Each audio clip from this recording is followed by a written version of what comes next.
എല്ലാവർക്കും നമസ്തേ. നമ്മുടെ ഭരണഘടനയിൽ കുന്തവും കുടച്ചക്രവും ഒക്കെ തപ്പി നടന്ന ഒരു മന്ത്രിയുണ്ട്, സജി ചെറിയാൻ. അദ്ദേഹം ഇന്നലെ ഒരു സത്യം വിളിച്ചു പറഞ്ഞു. ഞാൻ ഡെങ്കിപ്പനി വന്നപ്പോൾ 2019 ഞാൻ ഗവൺമെൻറ് ആശുപത്രിയിലായിരുന്നു. ഗവൺമെൻറ് ആശുപത്രി ചികിത്സ കൊണ്ട് ഞാൻ മരിക്കാൻ സാധ്യത വന്നപ്പോൾ എന്നെ അമൃതയെ കൊണ്ടുവന്ന് ശുപാർശ ചെയ്തു. എന്നെ അമൃതയെ കൊണ്ടുപോയി. ഞാൻ അവിടെ ചെന്ന് 14 ദിവസം ബോധമില്ലായിരുന്നു. ഞാൻ രക്ഷപ്പെട്ടു. നമ്മുടെ ഈ ഇടതുപക്ഷ നേതാക്കന്മാർ, CPM നേതാക്കന്മാർ കൊട്ടിഘോഷിച്ച് നടക്കുന്ന കേരളത്തിലെ ആരോഗ്യ മേഖലയെക്കുറിച്ചാണ്. അവർ പറയുന്നത് എന്താണ്? ലോകത്തിലെ തന്നെ നമ്പർ 1 ആണ് കേരളത്തിലെ ആരോഗ്യ മേഖല, ആശുപത്രികൾ എന്നൊക്കെയാണ്. ഇങ്ങനെ ഒരു ആശുപത്രിയിൽ ഡെങ്കിപ്പനി ബാധിച്ച് അദ്ദേഹത്തിനെ ചികിത്സിച്ചിരുന്നുവെന്നും ആ ചികിത്സയുടെ ആ ഒരു വിശ്വോത്തരമായ ഈ കേരള സർക്കാരിൻ്റെ ആശുപത്രിയിലെ വിശ്വോത്തരമായ ചികിത്സ കാരണം അദ്ദേഹത്തിൻ്റെ ജീവൻ നഷ്ടപ്പെടും എന്നുള്ള അവസ്ഥ വന്നപ്പോൾ അദ്ദേഹത്തെ അമൃത ആശുപത്രിയിൽ തുടർ ചികിത്സയ്ക്കായി എത്തിച്ചു എന്ന് പറഞ്ഞു. അങ്ങനെ അവിടെ 14 ദിവസം ബോധമില്ലാതെ കിടന്ന്, അപ്പോൾ ഒന്ന് ആലോചിച്ച് നോക്കുക, സർക്കാർ ആശുപത്രിയിൽ ചികിത്സയുമായിട്ട് ചെന്ന് അദ്ദേഹത്തിൻ്റെ ബോധം വരെ നഷ്ടപ്പെട്ടു. മരണാസന്നനായി അവിടെ നിന്നും അമൃത ആശുപത്രിയിൽ എത്തിക്കുകയും 14 ദിവസം ബോധമില്ലാതെ അവിടെ കിടന്നതിന് ശേഷം അദ്ദേഹത്തിന് അവിടുത്തെ ചികിത്സയുടെ ഗുണം കൊണ്ട് അദ്ദേഹത്തിന് ജീവൻ തിരിച്ചു കിട്ടിയും എന്നാണ് ഈ സജി ചെറിയാൻ ഇന്നലെ പത്രമാധ്യമങ്ങളോട് വിളിച്ചു പറഞ്ഞത്. അപ്പോൾ അദ്ദേഹം ഈ കുന്തവും കുടച്ചക്രവും തെരച്ച് നടക്കുന്ന മന്ത്രിയാണെങ്കിലും മറ്റ് ഇടതുപക്ഷ നേതാക്കന്മാർ ഇപ്പം ഭാരതാംബ ആരാണെന്നും അതെന്ത് കുന്തമാണെന്നും അതെന്ത് കുടച്ചക്രമാണെന്നും തപ്പി നടക്കുന്ന തിരക്കിനിടയ്ക്ക് ഈ സജി ചെറിയാൻ ഇങ്ങനെയൊരു സത്യം വിളിച്ചു പറയും എന്നുള്ള കാര്യം ഈ കമ്മ്യൂണിസ്റ്റ് CPM നേതാക്കന്മാർ വിചാരിച്ചില്ല. സജി ചെറിയാൻ ഒരു, നമ്മൾ പറയുമല്ലോ, അതൊരു ചെറിയ മീനല്ല എന്ന് പറഞ്ഞിട്ട്, സജി ചെറിയാൻ ഒരു ചെറിയ നേതാവല്ല. CPMൻ്റെ ആലപ്പുഴ ജില്ലാ സെക്രട്ടറിയായി ദീർഘകാലം പ്രവർത്തിച്ച് അതിനുശേഷം ഈ MLA മന്ത്രിയും ഒക്കെ ആയിട്ടുള്ള ഒരു വ്യക്തിയാണ് സജി ചെറിയാൻ. അപ്പോൾ CPMൻ്റെ ഒരു മുതിർന്ന നേതാവ് തന്നെ എന്ന് നമ്മൾക്ക് മനസ്സിലാക്കണം. അങ്ങനെ ഒരു CPMൻ്റെ ഒരു മുതിർന്ന നേതാവ് തന്നെ പിണറായി വിജയൻ്റെയും CPMൻ്റെയും ഇടതുപക്ഷത്തിൻ്റെയും ഈ അവകാശവാദങ്ങൾ തെറ്റാണ്, അത് വ്യാജമാണ് എന്ന് സമർത്ഥിച്ചിരിക്കുകയാണ്.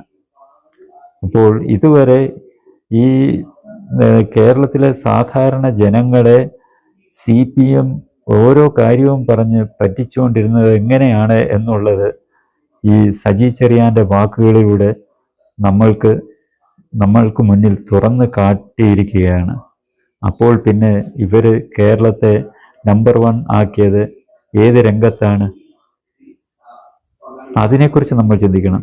അവർ കേരളത്തിനെ നമ്പർ 1 ആക്കി, സത്യമാണ്, നമ്പർ 1 ആക്കിയത് ഈ വികസനത്തിൻ്റെ പാതയിലല്ല, വികസനമെന്ന ഒരു മേഖലയിലല്ല.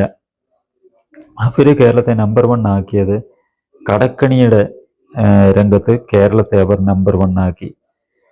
ഇന്ത്യയിലെ തന്നെ ഏറ്റവും കൂടുതൽ ഈ കടം മേടിച്ച് തുഹൂർത്തടിച്ച് ഒരു സംസ്ഥാനം എന്ന ഒരു ഖ്യാതി ഇപ്പോൾ കേരളത്തിന് ലഭിച്ചിട്ടുണ്ട്.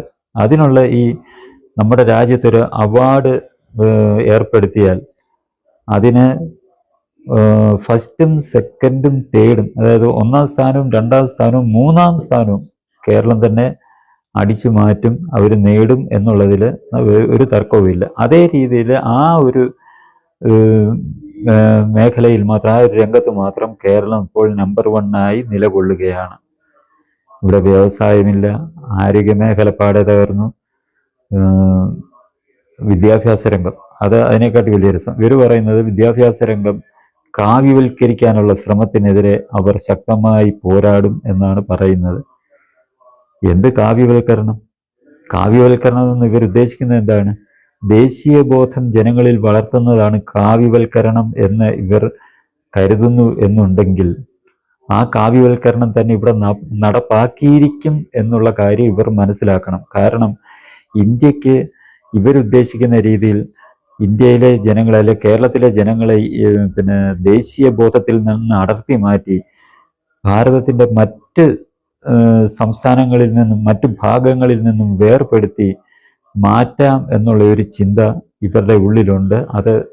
അതിനുവേണ്ടിയാണ് അവർ ഈ ദേശീയബോധം ജനങ്ങളിൽ നിന്ന് ഇല്ലാതാക്കാൻ ശ്രമിച്ചുകൊണ്ടിരിക്കുന്നത്. ഈ ഗോവിന്ദൻ 2 ദിവസം മുമ്പ് പറഞ്ഞതുപോലെ തന്നെ ചൈന അമേരിക്കയേക്കാൾ ശക്തമാകുന്നതിൽ ഞങ്ങൾക്ക് അഭിമാനമുണ്ട്, CPM അഭിമാനമുണ്ട് എന്ന് പറഞ്ഞ് അതിൽ നിന്ന് തന്നെ മനസ്സിലാക്കേണ്ടത് അവർക്ക് നമ്മുടെ ഈ നാട്ടിലെ ജനങ്ങളെ ദേശീയതയിൽ നിന്ന് അകറ്റി നിർത്തി ഇന്ത്യയിലെ മറ്റു ഭാഗങ്ങളിൽ നിന്ന് ഈ കേരളത്തെ ഒറ്റപ്പെടുത്തി നിർത്തിക്കൊണ്ട് അവരുടെ ചില കാര്യങ്ങൾ നേടിയെടുക്കാം എന്നുള്ള ഒരു പ്രവർത്തന രീതിയാണ് ഇവർ കാണിക്കുന്നത്. കാരണം ഇപ്പോൾ ഇന്ത്യ എന്ന ഈ ഒരു ഫെഡറൽ സംവിധാനത്തിൽ നിന്നാൽ പല കാര്യങ്ങളിലും കേന്ദ്ര സർക്കാരിൻ്റെ നിയന്ത്രണങ്ങളുണ്ടാകും. അതായത് ഇപ്പോൾ തന്നെ ഇവര് അഴിമതിയിൽ മുങ്ങിക്കുളിച്ച് നിൽക്കുന്ന ഒരു മുഖ്യമന്ത്രിയുമാണ് നമുക്കുള്ളത്. അദ്ദേഹത്തിൻ്റെ കുടുംബത്തിൻ്റെ പേരിൽ നിരവധി ആരോപണങ്ങൾ, കോടികളുടെ ആരോപണങ്ങളാണ് ഉണ്ടായിക്കൊണ്ടിരിക്കുന്നത്. അതിൻ്റെ അന്വേഷണം ഇങ്ങനെ നടന്നുകൊണ്ടിരിക്കുന്നു. ഇന്ത്യയുടെ മറ്റു ഭാഗങ്ങളിൽ നിന്ന് മാറി ഒരു വേർപെട്ട് നിന്നാൽ അവർക്ക് ഇങ്ങനെ പേടിക്കേണ്ട ആവശ്യമില്ല എന്നുള്ളതാണ് അവരുടെ ചിന്ത. അതേപോലെ തന്നെ ഇപ്പം അടുത്തൊരു വിവാദം വന്നിരിക്കുന്നു.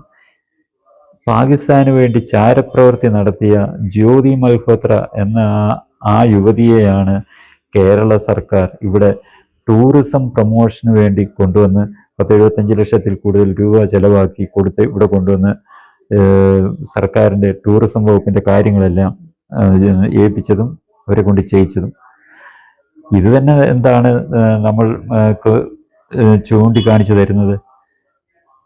എവിടെയൊക്കെ ദേശവിരുദ്ധരുണ്ടോ അവരെയൊക്കെ എങ്ങനെയും തപ്പിപ്പിടിച്ച് കൊണ്ടുവന്ന് അവരുമായിട്ട് ബന്ധം സ്ഥാപിച്ച് ഇത്തരക്കാരുടെ ഈ സ്വാർത്ഥത, അതിൽ കൂടി ധനസമ്പാദനം, അല്ലെ നമ്മുടെ നാട്ടിൽ ഒരു വിഘടന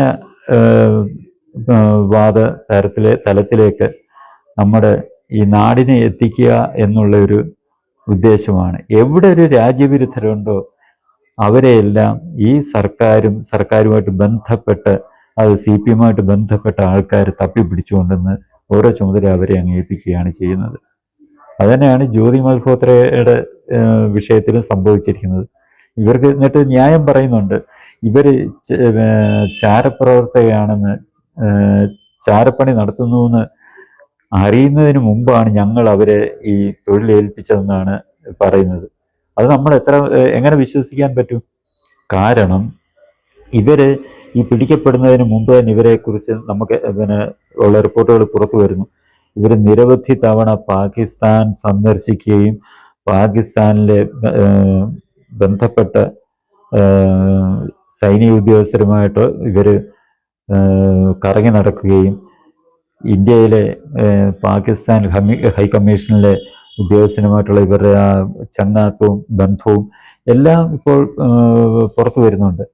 ഇതെന്തുകൊണ്ട് ഒരു സർക്കാർ ഏജൻസിക്ക്, ഈ കേരള സർക്കാരിനുണ്ടല്ലോ ഇൻ്റലിജൻസ് വിഭാഗം, സ്പെഷ്യൽ ബ്രാഞ്ചും ഒക്കെ ഉണ്ട്, എന്താ ഇത് കണ്ടുപിടിച്ചത്? ഒരു സർക്കാരിൻ്റെ ഒരു ജോലി ഏൽപ്പിക്കുമ്പോൾ ഒരാളിനൊരു സർക്കാർ തൊഴിൽ കൊടുക്കണം എന്നുണ്ടെങ്കിൽ പോലീസിൻ്റെ ക്ലിയറൻസ് സർട്ടിഫിക്കറ്റ് വേണം.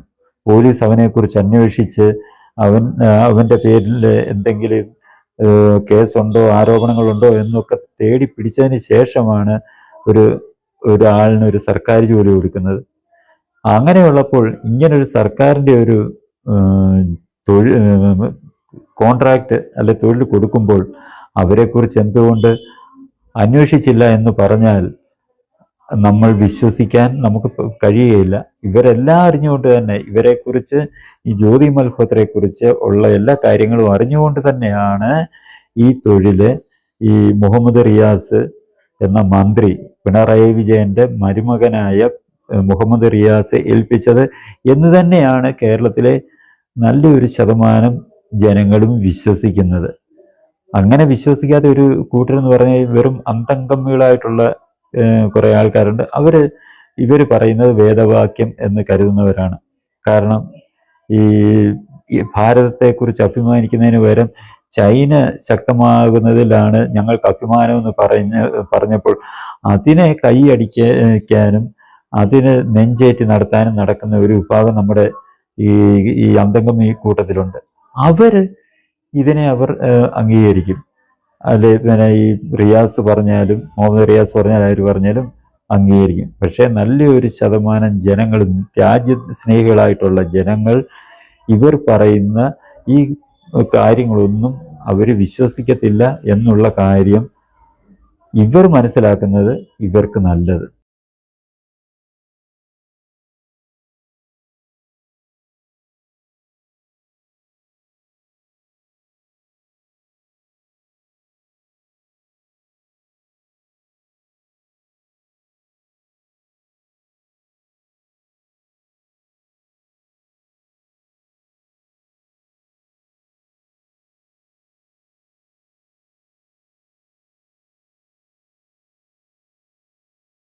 ഇനി ഈ ചാനൽ സബ്സ്ക്രൈബ് ചെയ്യാനും ബെൽ ബട്ടൺ അമർത്താനും ലൈക്ക് ചെയ്ത് ഷെയർ ചെയ്യാനും മറക്കരുത്.